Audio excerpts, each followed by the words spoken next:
Ouija board by Akhil P Dharmajan. Part 1.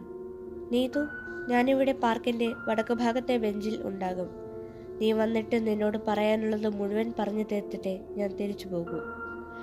Phone cut ചെയ്ത ശേഷം ബിനോയ് പാർക്കിൻ്റെ വടക്ക് ഭാഗത്തുള്ള ബെഞ്ചിലേക്ക് നോക്കി. അവിടെ ഒരാൾ ഇരിപ്പുണ്ട്. ഏകദേശം 28 വയസ്സ് തോന്നും. ഇടയ്ക്കിടെ അയാൾ മുഖത്തെ കണ്ണാടി ചൂണ്ടുവിരൽ കൊണ്ട് തള്ളി വെക്കുന്നുണ്ട്. ആരെയും ശ്രദ്ധിക്കാതെ അയാൾ പുസ്തകവായനയിൽ മുഴുകിയിരിക്കുകയാണ്. ബിനോയ് അയാളിരിക്കുന്ന ബെഞ്ചിന്റെ ഇടതുഭാഗത്ത് ചെന്നിരുന്നു. അവനെ ഒന്ന് നോക്കിയ ശേഷം വീണ്ടും അയാൾ പുസ്തകവായന തുടർന്നു. അയാൾ വായിച്ചുകൊണ്ടിരിക്കുന്ന പുസ്തകം ബിനോയ് ശ്രദ്ധിച്ചത് അപ്പോഴാണ്. Ghost research. അതേ വിഷയവുമായി ബന്ധപ്പെട്ട് മറ്റൊരു പുസ്തകവും അയാളിരിക്കുന്ന ബെഞ്ചിൽ ഇരിപ്പുണ്ടായിരുന്നു. ആ പുസ്തകം അവൻ കൗതുകത്തോടെ എടുത്തു തുറന്നു. ആദ്യ പേജിൽ അലക്സ് എന്ന് എഴുതിയിരുന്നു. അവൻ ഓരോ പേജും സാവധാനം മറിച്ചു നോക്കി. ഇടയ്ക്ക് അവൻ ബെഞ്ചിലിരിക്കുന്നയാളെ നോക്കി. വായിച്ചുകൊണ്ടിരുന്ന പുസ്തകം മടക്കി വെച്ച് അയാൾ പാർക്കിലേക്ക് നോക്കി ഇരിക്കുകയാണ്. ബിനോയുടെ നോട്ടം കണ്ട് അയാൾ അവനെ നോക്കി. ബിനോയ് സംശയത്തോടെ ചിരിച്ചുകൊണ്ട് പുസ്തകം മടക്കി അയാൾക്ക് നേരെ നീട്ടി. ഹേയ്, സാരമില്ല, അത് വെച്ചോളൂ. അയ്യോ സാർ, അതൊന്നും വേണ്ട. ഞാൻ ബുക്കിന്റെ പേര് കണ്ട് എടുത്തു നോക്കിയതാ. ആദ്യം താങ്കളുടെ ഈ സർവളി ഒന്ന് അവസാനിപ്പിക്കൂ. എന്റെ പേര് അലക്സ്. അലക്സ് എന്ന് വിളിച്ചാൽ മതി. Thanks Alex. ഞാൻ ബിനോയ്. ഇത്തരം വിഷയങ്ങളോട് എനിക്ക് വല്ലാത്ത താല്പര്യമാണ്. അതാണ് ഈ പുസ്തകം കണ്ടപ്പോൾ എടുത്തു നോക്കിയത്. അലക്സ് എന്ത് ചെയ്യുന്നു? ഈ നാട്ടുകാരൻ തന്നെയാണോ? ഞാൻ കാനഡയിലായിരുന്നു. വന്നിട്ട് ഒരാഴ്ചയേ ആയിട്ടുള്ളൂ. പിന്നെ ഈ ബുക്കിന്റെ പുറത്ത് എഴുതിയിരിക്കുന്നത് കണ്ടില്ലേ?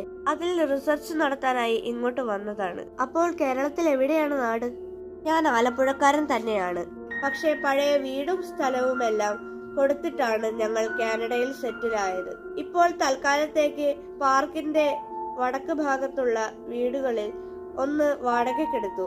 ഒരു വലിയ പ്രോജക്റ്റ് ചെയ്യണമെന്ന ലക്ഷ്യത്തോടെയാണ് കേരളത്തിലേക്ക് വീണ്ടും വന്നത്. ഈ പ്രൊജക്ട് ചെയ്യാൻ എന്റെ ചാനലുകാർ തന്നെയാണ് എന്നെ തിരഞ്ഞെടുത്തത്. ചിലപ്പോൾ ഞാൻ മലയാളി ആയതുകൊണ്ടുമാകും. അലക്സ് ചാനലിലാണോ വർക്ക് ചെയ്യുന്നത്? അതെ, കാനഡയിലെ ഒരു പ്രമുഖ ചാനലാണ് ഞങ്ങളുടേത്. വലിയ പ്രതീക്ഷയോടെയാണ് ഈ പ്രോഗ്രാമിന്റെ സ്പോൺസർമാർ എന്നെ ഇവിടേക്ക് വിട്ടത്. അവിടെ കേരളത്തിലെ പ്രേതങ്ങൾക്ക് നല്ല ഡിമാൻഡാണ്. ഈ പ്രൊജക്ട് ഞാൻ പ്രതീക്ഷിക്കുന്ന രീതിയിൽ ചെയ്യാൻ പറ്റിയ മറ്റു ചാനലുകൾ അലക്സിന്റെ മുന്നിൽ വന്ന് ക്യൂ നിൽക്കും. പക്ഷെ പിടിച്ചു തരാൻ തുമ്പും കിട്ടുന്നില്ല. ഇതൊക്കെ കേട്ടുകൊണ്ട് ബിനോയ് വായും പൊളിച്ചിരിക്കുകയായിരുന്നു. അപ്പോൾ ഇത് ഒരുപാട് കാശ് മുടക്കി ചെയ്യുന്ന പ്രൊജക്റ്റ് ആണല്ലേ? അതെ. അതൊക്കെ പോട്ടെ, ബിനോയ് എന്ത് ചെയ്യുന്നു? ഞാനോ? അതെല്ലാം കോമഡിയാണ്. ആദ്യം എഞ്ചിനീയറിംഗിന് പോയി. അവിടുന്ന് ഇയർ ഔട്ട് ആയപ്പോ ഡിഗ്രിക്ക് ചേർന്നു. ഇപ്പൊ അതെല്ലാം കഴിഞ്ഞ് വീട്ടുകാരുടെ ചെലവിൽ കഴിയുകയാണ്. അപ്പോഴേക്കും ബിനോയുടെ ഫോണിലേക്ക് ഒരു കോൾ വന്നു. ആ, പറഞ്ഞിതു, നീ എവിടാ? ശരി, ഞാനിതാ വരുന്നു. ഫോൺ കട്ട് ചെയ്ത ശേഷം അലക്സിനെ നോക്കി അവനൊന്ന് ചിരിച്ചു.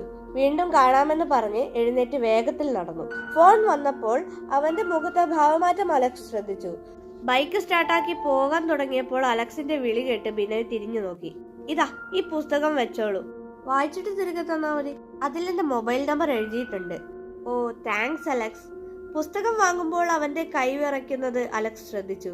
ബിനോയ് പോയ ശേഷം അലക്സ് അല്പസമയം കൂടി അവിടെ തന്നെ നിന്ന് തിരികെ പാർക്കിലേക്ക് പോയി. അസ്തമയം കഴിഞ്ഞതോടെ പാർക്കിൽ നിന്ന് ആളുകൾ സാവധാനത്തിൽ ഒഴിഞ്ഞു തുടങ്ങി. ഇരുട്ടിന് കട്ടി കൂടിയപ്പോൾ അലക്സും അവിടെ നിന്നിറങ്ങി. രാത്രി ഏകദേശം 11 മണിയായപ്പോൾ അലക്സിന്റെ ഫോണിലേക്ക് ഒരു കോൾ വന്നു. ഹലോ, അലക്സ് ആണോ? അതെ ബിനോയ്, ഞാൻ തന്നെയാണ്. അയ്യോ, ഞാനാണെന്ന് എങ്ങനെ മനസ്സിലായി? ഇവിടെ എന്റെ നമ്പർ അറിയാവുന്നത് ബിനോയ്ക്കും പിന്നെ ട്രാവൽ ഏജൻസിക്കാർക്കുമാണ്. അവർ എന്തായാലും ഈ സമയത്ത് വിളിക്കില്ലല്ലോ. എന്താ ബിനോയ്, ഉറങ്ങിയില്ലേ? ഇല്ല, ഇന്ന് വൈകിട്ട് ഞാൻ കുറച്ച് പ്രശ്നത്തിലായിരുന്നു. അതാണ് പെട്ടെന്ന് പോന്നത്. സോറി കേട്ടോ. ഹേയ്, അത് സാരമില്ല. പ്രശ്നങ്ങളൊക്കെ എല്ലാവർക്കും സാധാരണമല്ലേ. നാളെ ബിനോയ്ക്ക് എന്താ പരിപാടി? നാളെയോ? നാളെ അങ്ങനെ പ്രത്യേകിച്ചൊന്നുമില്ല. എന്തേ? എങ്കിൽ എന്റെ വീട്ടിലേക്ക് പോരെ. എനിക്കാണെങ്കിൽ മിണ്ടാൻ പോലും ഒരാളില്ല. ഓ, അതിനിപ്പോ എന്താ, വരാലോ. പാർക്കിന്റെ എവിടെയായിരുന്നു വീട്? പാർക്കിന്റെ വടക്ക് ഭാഗത്തെ റോഡിലൂടെ പോകുമ്പോൾ കാണുന്ന അവസാനത്തെ ആ പഴയ വീടില്ലേ, അത് തന്നെ. വീടോ? അതെ. എന്തു പറ്റി? എത്ര ദിവസമായി അവിടെ താമസിക്കാൻ തുടങ്ങിയിട്ട്? ഇന്നാണ് വീട് മുഴുവൻ വൃത്തിയാക്കി കിട്ടിയത്. ഇതുവരെ ടൗണിൽ ഒരു ഹോട്ടലിലായിരുന്നു. എന്താ ബിനോയ്, എന്താ പ്രശ്നം? അലക്സി, ആ വീടിനെ പറ്റി നല്ല കഥകളല്ല കേട്ടിട്ടുള്ളത്. അവിടെ ആളുകൾ താമസിക്കാറില്ല. 10-20 കൊല്ലം മുമ്പേ പോളിടെക്നിക്കിൽ പഠിച്ചുകൊണ്ടിരുന്ന കുറെ ചെറുപ്പക്കാർ അവിടെ വാടകയ്ക്ക് താമസിച്ചിരുന്നു. അതിലൊരുത്തൻ അവിടെ തൂങ്ങി മരിച്ചു. പിന്നീടാണ് പ്രശ്നം തുടങ്ങിയത്. അവിടെ ഉണ്ടായിരുന്ന ബാക്കി ചെറുപ്പക്കാർ ഓരോന്നായി ദുർമരണത്തിനിരയായി. ഒടുവിൽ ബാക്കി വന്ന 2 പേർ അവിടെ നിന്നും രക്ഷപ്പെട്ട് സ്വന്തം വീട്ടിലേക്ക് പോയി. പക്ഷെ അവരും താമസിയാതെ മരണപ്പെട്ടു. സ്വന്തം വീട്ടിൽ നിന്നും കാണാതെയായ അവരുടെ ബോഡികൾ കിട്ടിയത് ഈ വീട്ടിൽ നിന്നാണ്. പിന്നീട് അവിടെ താമസിച്ചിട്ടുള്ള ആരും ഒരു രാത്രി അവിടെ തികയ്ക്കാറില്ല എന്നാണ് കേട്ടിട്ടുള്ളത്. അലക്സിന് അവിടെ അറിയാത്തോണ്ട് ബ്രോക്കർ പറ്റിച്ചതാവും. ഇയാളിപ്പോ വീട്ടിനുള്ളിൽ തന്നെയാണോ? അതെ, ഉള്ളിൽ തന്നെയാണ്. എന്തു തന്നെയായാലും സാരമില്ല, അതൊക്കെ ആളുകൾ ചുമ്മാ പറഞ്ഞുണ്ടാക്കുന്നതാകും.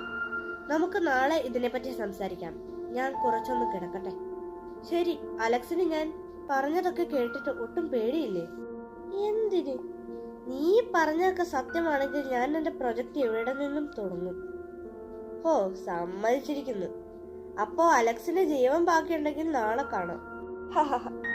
Okay, good night Binoy. Good night. Phone cut ചെയ്ത ശേഷം അലക്സ് കുറച്ചു സമയം കിടന്നുറങ്ങി. ഇടയ്ക്ക് ഉറക്കമുണർന്നപ്പോൾ അവൻ എഴുന്നേറ്റ് ബാത്റൂമിലേക്ക് പോയി.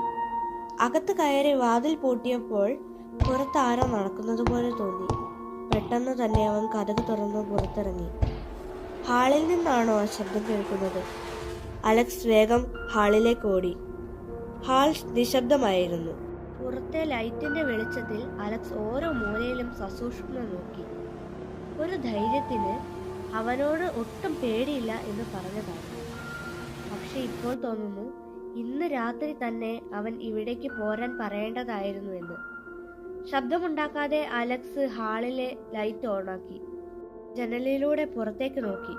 മൂടൽമഞ്ഞ് കുറച്ചുണ്ടായിരുന്നതിനാൽ അരണ്ട വെളിച്ചത്തിൽ ആരോ പുറത്തു നിൽക്കുന്നത് മാത്രമേ കാണാൻ സാധിച്ചുള്ളൂ.